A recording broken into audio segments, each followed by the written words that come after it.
I he just it he has just this makes me kind of a laugh over and switch. over. He has this kind of a branch or something, a switch, and he's hitting him on the legs. And he says, "Can you feel that?" And he goes, "No," and it hits him again. "Can you feel that?" "No." And so he hits Oh, him Christ. harder and harder and harder. And finally he gets to the point where he's like in the other room, and he runs across the room and whack. And of course Steve On Martin's the sitting there. shins, right on the shins. It's hilarious. Steve Martin is sitting there going, "I can't feel anything." Well, I was That's just listening this hilarious. morning. Actually, I was listening to that autobiography, and he mentioned this scene, and he said they had to shoot that scene something like 60 times because he said they were both laughing so hard they couldn't stop laughing, so they had Yeah, to it was do it just over and the over and image, over the again. visual image is hilarious. I Oh, mean, I just know, it's the whole just idea of it was just it's it's brilliant. funny later. It sticks in your. It's a little bit like King Tut a bit, and that it was, so funny. Well, Steve But, Martin's a really smart guy. Like, yeah, apparently he has a collection of art that's like second to none, right? oh, he's brilliant. He's He's a brilliant. he's an amazing guy, and he's a musician and everything else. But Steve Martin has a really good story of resilience too. He's one of those like stand-ups that just kept showing up, kept showing up, kept showing up, regardless of well, that's what whether it people were takes, right? laughing or not, and he just kept showing up, right? Exactly. Well, that's what it takes, and that's Mm-hmm. that's kind of a good lead in to what I want to talk about today. Oh, you're welcome. Yeah, yeah. Well done. Almost like we planned that. Perfect. That makes me think of this. We set him Oh, up and we knock him down. so yeah, exactly. So what I want to talk about today is a word that I've mentioned many times: process. Right. So thinking is a process, and a process is a sequence, right? A sequence of instructions, kind of. Do this, then do this, then do this, then do this, right? So that's a process. And then I talked last week, I think I mentioned algorithm, right? And of course, we know about algorithms because of computer programming. And so many companies, Google, Facebook, so many, um, exist purely because they have an algorithm. They hired a bunch of people and they created an algorithm that did a certain thing, right? And now they're talking about AI. AI is an algorithm or maybe a collection of algorithms, right? So, and a couple of weeks ago, I was talking about success algorithms. You remember? If this happens, I will think this, feel this, do this, and tell myself this, right? Like when I think of a past success, I feel proud. Or when I think of something that I failed at, I feel proud. That's an algorithm too, right? It's like when this happens, do this. Um, so, so that's one thing I want to talk about is the idea of a process. And the next one is iteration, right? Now I mentioned iteration a couple times, a few times. I think I talked about it most recently last week. So I want to talk about an iterative process. Now, do you know what that is, Greg? Yes. Yep. I do. Yeah, I yeah, believe you know what it is. it's like a Uh, do-while loop. It's a loop. You know, yeah, yeah, yeah. What did you call that, Greg? A a loop? do-while loop. But in computer programming, you have if this, then that, and then if this, then Oh, that, and it kind of goes in a loop. Usually, it'll go back around. It'll set a counter. For example, you start value equals zero, and then Yep. I did SQL programming back when I was very young, when it was just starting. But it would go through. It says if go 1, 2, 3, 4, 5, and it would go up. And then if value equals this, then that happens. So Yeah. at some point, the computer does something. But Yeah, that's right. iterative is the loop that So usually there's goes back different around. kinds of yeah, there's different kinds of parameters and things that you can put on there. But yeah, that's the idea, right? So let me I'm going to try and share my screen here. This is a process, right? Polishing your shoes. Apply the polish, then take a brush your shoe, then take a rag, buff your shoe, then check your shoe, see if it's okay. That's how you shine your shoes, right? Yep. And then next one should be do other shoe, right? Do next shoe, right? Right. So now if now you could say, okay, check your shoe here. Now this if the shoe is not good enough, right? Like on a scale of 1 to 10, how happy are you with the shoe? Then if it's like below an 8 or a 9, then you might have an arrow going back to say, okay, back to step 1, apply more polish, right? So that would be an Right. iteration. So that would be an iterative process, right? It would have a step in there that said, check the shoe to see if it's okay, and if it doesn't pass muster, then do it again, right? Yep. And you can even So- have a checklist of what it takes to pass. And Yeah, you could. There's all sorts of things. can I you see my face in my shoe? Yeah, exactly, right. So, so here's like starting with an algorithm. So an algorithm, it says here, is a set of commands that must be followed for a computer to perform calculations or other problem-solving operations. According to its formal definition, an algorithm is a finite set of instructions carried out in a specific order to perform a particular task, right? So that's what an algorithm is. And so here's a picture at the bottom here. Input, and then set of instructions, and then output, right? You can see that? Yep. And then on the other side, what's an example of iteration? Iteration is when the same procedure is repeated multiple times. For example, some examples are long division, the Fibonacci sequence of numbers, prime numbers, and the calculator game, which I don't know what that is. Some of these use recursion as well, but not all of them repeat a procedure a given number of times, right? So recursion, I guess, is kind of like iteration. I'm not exactly sure what that is, but I think it means doing it again, right? So here's an algorithm here, and this has this iterative part to it, you see? You see the green one there? It says Yep. move to that one and then move to the purple. Well, the purple one indicates a question. So is it like good enough? No? Okay, go back to step 2, right?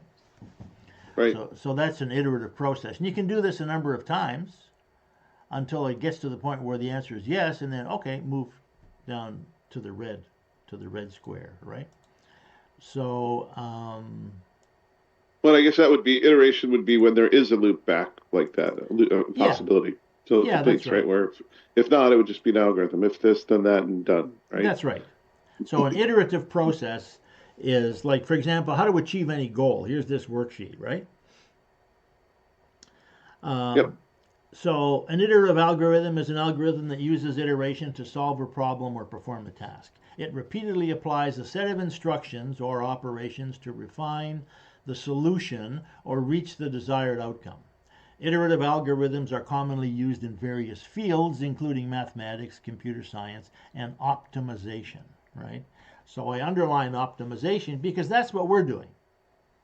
We're trying to optimize our ability to achieve our goals, right? Yep. Improve our life, So here's how to achieve any goal, right? Step 1, choose the outcome you want to experience, create a step-by-step plan of action, and then take the first step in your new plan. In other words, start following your plan, right? And then you ask yourself, am I getting closer? If the answer is yes, great. Take the next step. Keep going, right?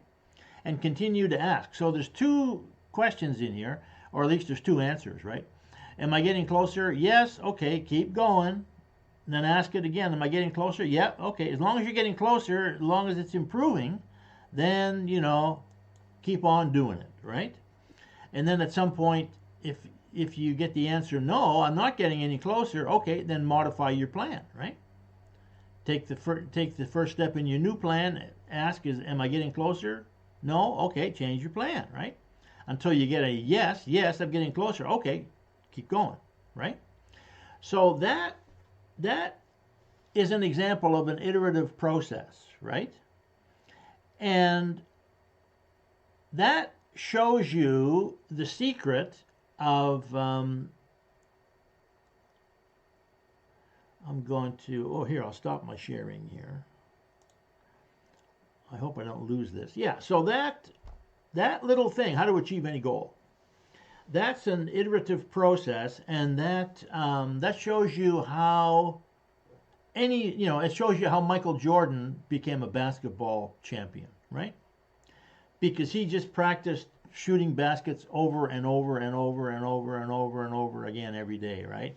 And of course, it's a simple thing. You get the ball and you throw it at the net, and if it goes in, then it's great, and if it doesn't go in, then you adjust, right? And you do that 1,000 times a day or whatever, and over a period of time, then you get to the point where you can make it from anywhere, right? Same thing's true for Tiger Woods. Same thing's true for any successful athlete, right? Well, isn't that the definition of persistence that you were talking about with Michael Caine? I mean, persistence is an iterative process by definition, right? You have to keep going. He kept going, and they said stop, right? He said, Well, no, I'm not going to stop. I wouldn't say that persistence is an iterative process. Okay. Persistence is the act of continually trying something, I guess, right? Keep on trying, keep on keeping on, right? So of course, everybody who is successful persists.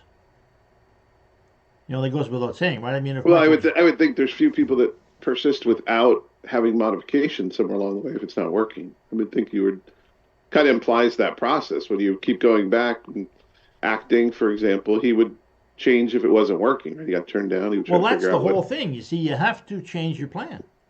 If you keep on doing the same thing, you get the same result every time. So lots of people, they have a process, and it might be an iterative process, but it doesn't contain that step in there of do something to change it, Hmm. right? I mean, lots of Yeah. people, they have a relationship, and they do the same thing over and over, fighting with their spouse or whatever. The same thing comes up over and over and over again, right? And so that's an iterative process, but it's not getting them where they want to go, theoretically, is have a peaceful relationship, right? So at some point, they might say, well, we need some help. So let's go to a marriage counselor. Well, there's a different Hmm. approach, right? So then they go to the marriage counselor, and if they're lucky, if things work out, then it's the right counselor who gives them the right advice, and they have the right attitude and the right mindset, that they can actually put themselves on a different track, right? But if they don't do that, if they just have the same fight over and over and over again, right? Then of course, I mean, people can live for years and have that kind of relationship going on. It just repeats, repeats, repeats, repeats, and it's aggravating, and it doesn't lead anywhere, right? I mean, this is true for people who are trying to improve their health, lose weight, lower their blood pressure, monitor, control their blood sugar, right? You have to figure out what process am I using, and if it's not getting me where I want to go, then obviously I need to change something, right? Otherwise, I'm just going to end up spinning my wheels. There's another, spinning my wheels, going around and around and around, right? So you spin your wheels, um, you don't go anywhere. You can persist, but it doesn't lead you where you want to go. You just persist in spinning your wheels, right? And so I've talked about this before in a couple of different ways. Like, one of the things I said was, you can stand on a street corner and watch drivers going by, right? And when you watch somebody driving by on the street, you assume that these people have a destination and they're following a process to get to the destination. Because a person who is driving to a destination, whether it's on the other side of the country or on the other side of town, they look exactly the same. They drive by and you look at them and you go, oh, here's a person that looks like they're on purpose. They're driving someplace. Well, the person might be just aimlessly wasting time. He might have an hour to kill, and he's new in town and doesn't know anything about the town, so he just happens to just be driving anywhere aimlessly, and he's not doing anything specifically except wasting time. But to you on the sidewalk, he looks just the same as the person who's driving with intention, right? Because they look exactly the same. So it's pretty hard to tell from the outside sometimes if a person is acting with intention or they're just being robotic, you know. And of course, that's true for us too. The only time that we sort of figure out that our process isn't working is when we're not getting any closer to our goal, right?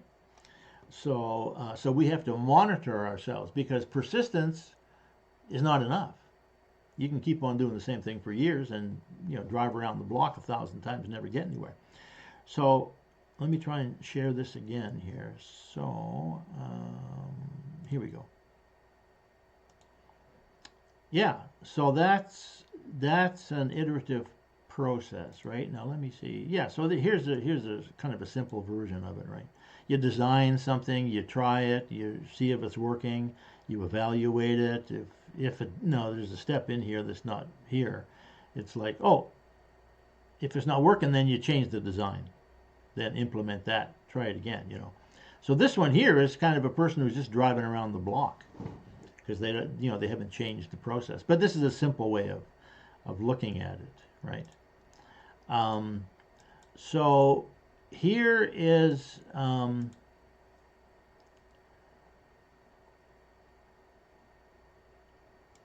another example. I just want to say something quickly. I think like the real point of a lot of this is to actually pay attention and track. You have to track it. You have to have some way of evaluating it, right? Is it working? Is it not working? You know, exactly. So there's a few pieces in there. People can just like spin in loops and loops and loops and be like, why isn't my life getting better? Exactly, exactly. So this is my whole point, right? Is that I said to Jessica before we came on here that this might be the most important session of the whole thing. Because if people don't realize, if people don't, what's that? I said, you say that every time. Well, I feel it, you know, because this is my process, right? I'm doing these things with you, and thank goodness I have you guys to give me feedback, because I can adjust and tweak things, you know. And over the last little while, I realized, hey, I really need to. So we are your iterative process. Yeah, that's right. You're my feedback, you know. There you go. So here's a good thing. See, this one is like you have a design, right? This is in manufacturing, let's say, right? Are you sharing? I'm missing that. Oh, I'm sharing. Yeah, it works for me. I can see it. Oh, okay, I got it. Sorry, I just switched screens. Okay, yeah. So you have a design. You design something, and then you make a prototype, right? Then you test it. Now, if it doesn't pass, okay, you improve it, right? And then make another prototype, test. So here's a loop, right? You were talking about loops, Greg. So, but eventually you're going to get to the point where, hey, it passes, right? Okay, well, if it's good, then you make it, then you assemble it, right? And if it passes, good. Then you do final testing and then final assembly, and you sell it or whatever it might be. But again, at the assembly process, if it fails, then you have to go back to improving the design, right? And then when you finally get one that works, you do the final testing. Oops, if it fails again, you got to go back, improve your design, right? So you have to have these things kind of built into your process. Otherwise, you're just doing what looks good. Everybody thinks, hey, this person's really successful, but they aren't really getting anywhere. And, Schwarzenegger talked about this, and we were talking about this last week, right?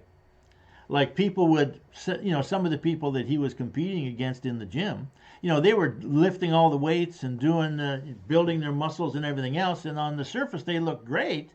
But, the judges might say, well, this guy's calves are not up to snuff, or his triceps are not good enough. They aren't balanced according to the rest of his body, right? So this is where Schwarzenegger would do that thing about cutting off his pant legs and focusing on his weakest part. Like in this case, it was his calves, right?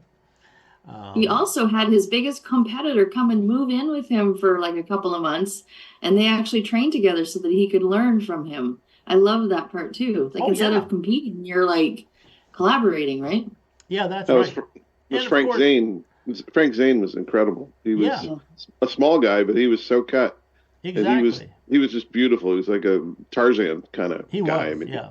And all of those people, they won. Like Franco Columbu won, and Schwarzenegger won a few times, and Frank Zane won 3 or 4 times in a row, and they all had their time in the winner's circle, right? So that's now this is an interesting process here that I know about, and a lot of people don't. So this is, for example, a process of writing a term paper, right? Or writing an article or writing a book, So the first one is, you analyze the topic. What is it asking? What's the purpose of the task, right?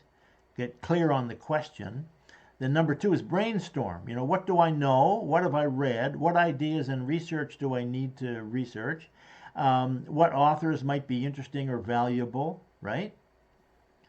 Again, this could take a while. And then plan your time. Work back from the due date to allow time for research, writing drafts, and editing. Take account of other work due and other commitments, right? Construct a rough plan. What are my main points? Maybe get an outline. What are the ideas worth including? Start your preliminary research. Decide what your topic is going to be about and who you're going to read, and revise your lecture notes, research material, identify gaps in your knowledge. So all of these things are little iterative processes, right? It's not just shine your shoes. It's not just buff your shoe. It's, what kind of polish you're going to use, and what kind of brush you're going to use, and how long do you have to do it, and who's going to judge it, and that kind of thing, right?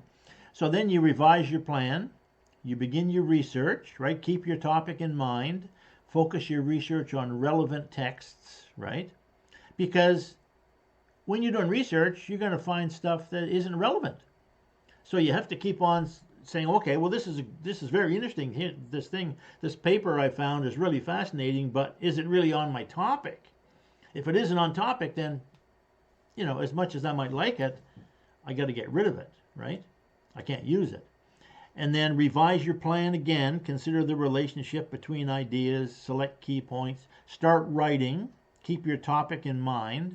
Make several drafts, redraft over and over, rewrite. Edit, revise, and refine. Proofread it. Proofread your final draft. Look for spelling mistakes and those kind of things. Make sure your formatting is right. Check for grammar, coherence. And then the last thing, submit it to the professor, right?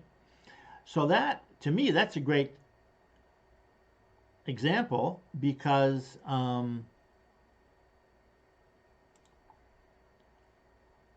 lot of people don't know this, right? Obviously, anybody who's written a term paper would know it, or should know it. But of course, there's a lot of lousy term papers written too, and that's why people don't pass. They don't. The paper isn't good enough, right? They haven't done enough research, or the paper looks good, but it's, there's grammar mistakes in it, or it's not relevant to the topic. Lots of times people hand in a paper and it doesn't answer the question that you asked. Oh, they missed the first step. What's relevant, right? And I watched a movie the other day that I would recommend it if you're interested. I just happened to be flipping through. I think it was on Netflix. And I saw this thing, and I wasn't terribly interested in it, but I decided to watch it anyway. But it was really interesting, and I think it was called The Greatest Night in Rock, something like that. And it was about the making of the song "We Are the World," right? And so I thought, well, okay, I'm not that interested in it, but I'll watch it anyway.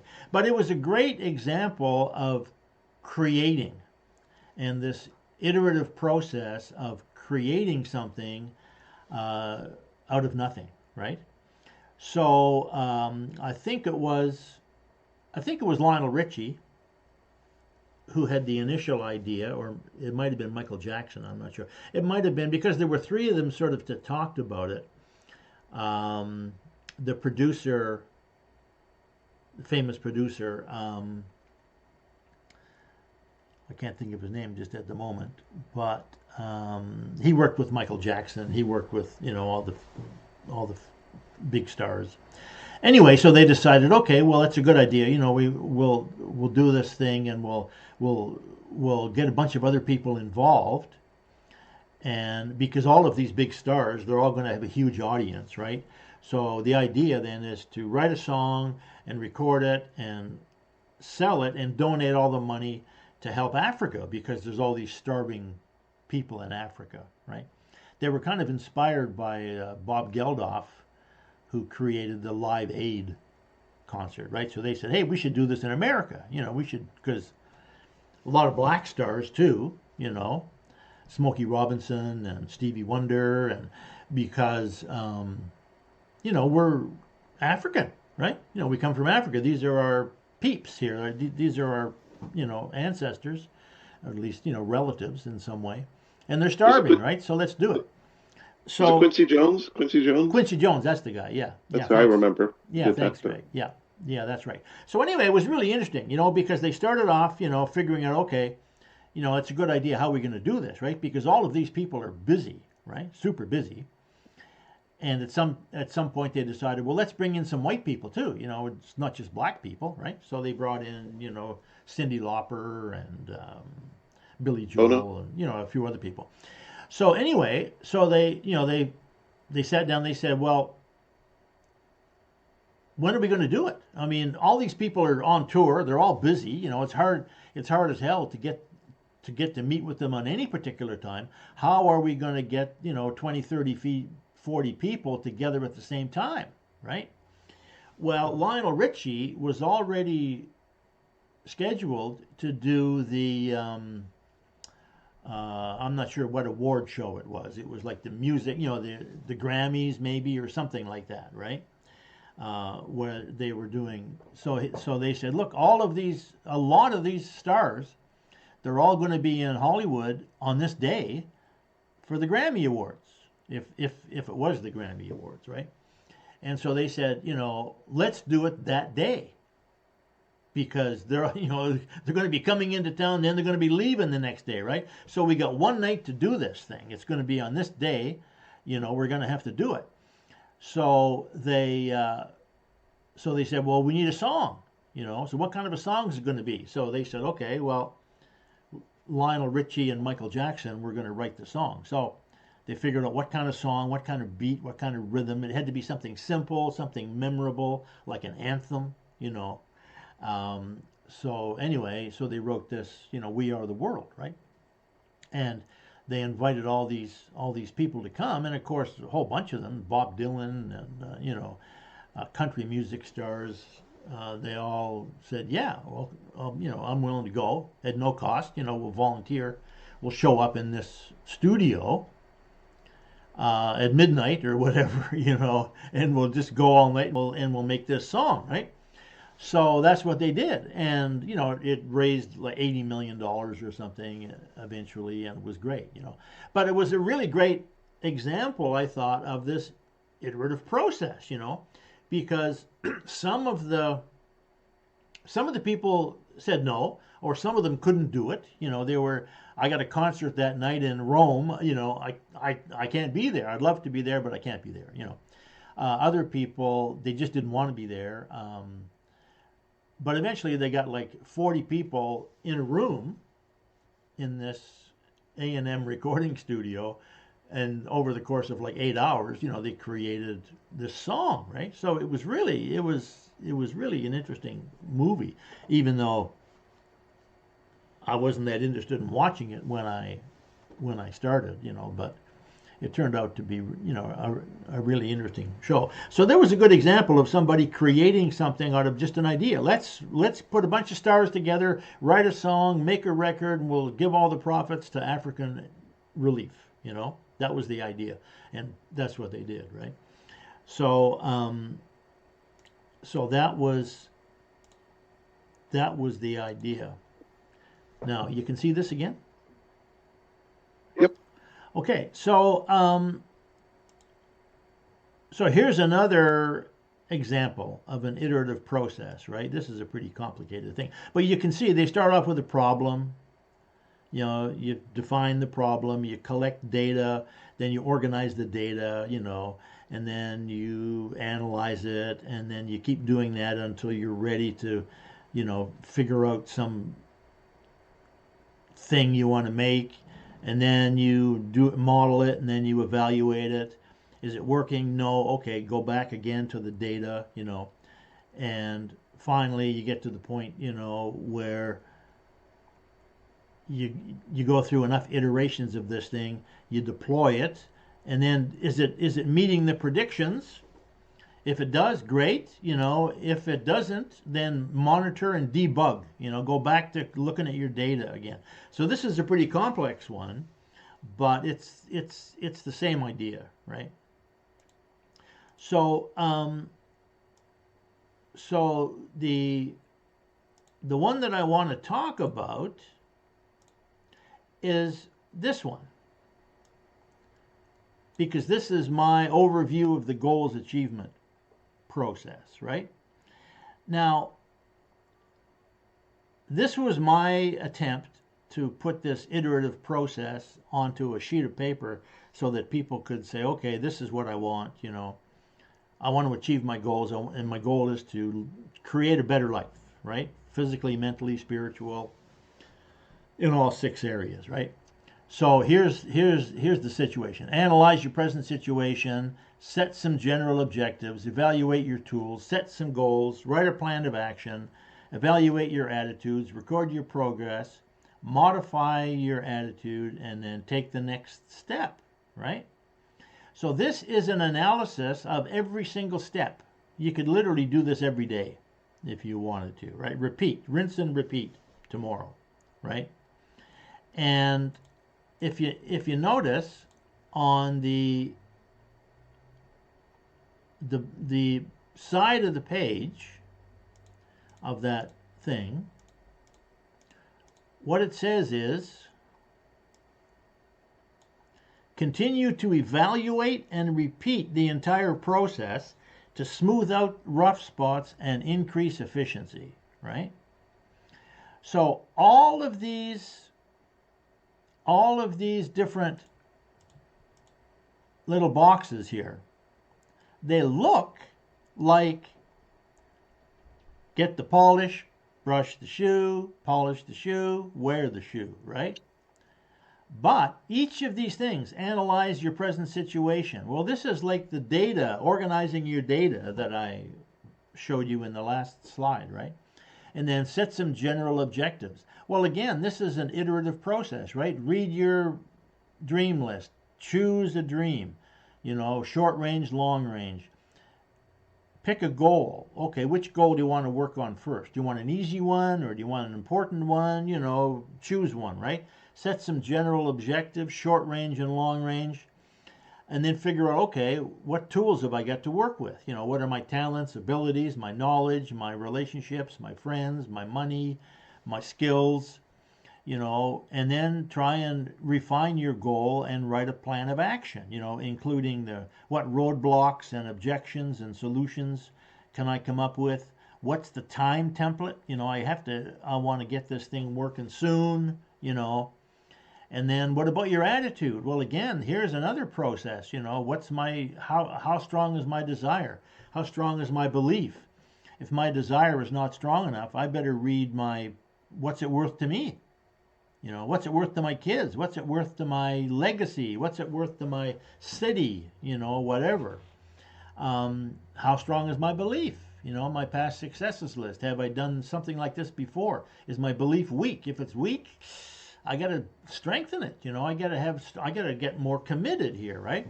And then record your progress. Are you moving ahead? Are you just spinning your wheels, right?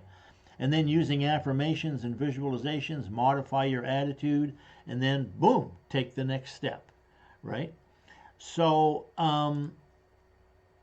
so that's the thing that I wanted to make sure that you guys understood, that you just have to keep on, keeping on, keeping on, you know. And if at some point, like you were saying last week, Greg, you know, I'm trying to put together a plan of action here, but it's not working.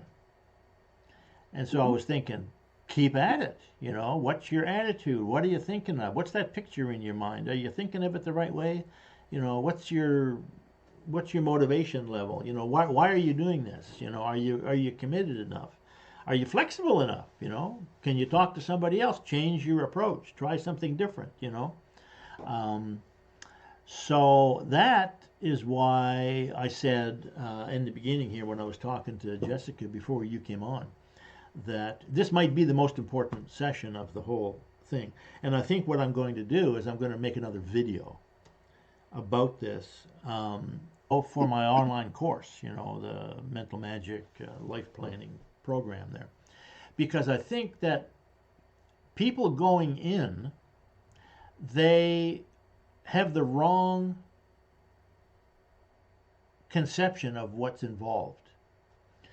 Or if they read my book, you know, what they think it takes is it takes information. And it does take a certain amount of information if you want to do anything. You know, you want to build a car, or, you know, you want to build your biceps. You need a certain amount of information. But basically what you need is you need a plan, and you need motivation, and you need the right attitude, and you need to start, and you just need to keep at it. That's the way you learn how to play golf and learn how to earn money with it. That's how you become a champion in any field, right? And so that's the thing I think that causes people to fail. When they take a book like mine, or they take a course like mine, and they go through it once, and they watch the videos, and they might even read the workbook, and they might even scribble a few ideas on the worksheet, and then, you know, it doesn't solve their problem. It doesn't move them in the direction that they want to move in. So they say, well, this didn't have the information I need. I still need something else. So they look for another course, or they buy another book, right? And so what I want to tell people is this material, this course, you know, the Mental Magic workbook and the videos and things that comprise my online course, that's all you need, you know. Now, I'm not saying it's the best one in the world. There's other courses out there that may be better or maybe worse. But what I'm saying is, you know, this is all you need to get you far, far, far down the road to achieving exactly what you want. And at some point, you know, once you master this process using the workbook, and the process is simple, right? Visualize your day in the morning. Write down any ideas that come to you vis-a-vis your plan and your goals in your workbook, or however you want to record them. And then review your day in the evening. How did I do? Should I adjust anything? Should I, you know, try something different? That's the process. You know, visualize your day in the morning. Review your day in the evening. Write down your ideas. Use your journal and your workbook. That's the process. Have a successful day. If you can have a day that was better than yesterday on some scale, you know, you acted better, you performed better, you recovered better, you know, whatever. If you living one day at a time and you did that for a year, man, your life next year would be, you know, measurably improved. And then just do it again. And of course, at some point, you can take another course, you can buy another course. But the thing is, you need to maximize the tools that you have. For more information about this online community, to get your own copy of the book upon which this entire training series is based, either the ebook, the paperback, or the audiobook, go to mindtimeandpower.com, where you can also get a free copy of this Design Your Life workbook.